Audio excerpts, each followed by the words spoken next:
এই দেশ মাটি ভালোবেসে শহীদি দরজা নিল, বন্ধু নামের চিরশত্রুর দরজায় খিল দিল।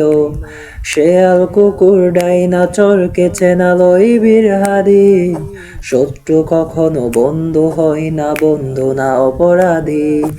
জাহান নামের পোকামাকড়ের উল্লাস ক্ষণকাল, যুগে যুগে ছিল ফেরাও, তবু মোসারা ছাড়েনি হাল। কেয়ামত তক থাকবে সত্য মিথ্যার তুফ ঝড়, হাদিরা সেখানে সিফাহ সালার বলেন পয়গাম্বার। হাদি আধার পর্দা সরাই নতুন ভোরের রবি, হাদি জুলাইয়ের অগ্রনায়ক বিদ্রোহী বিপ্লবী। নতুন সময়ে নতুন সফরে নতুন জিন্দাবাদ, সাত আসমান ভেদ করে উঠে হাদির জিন্দাবাদ।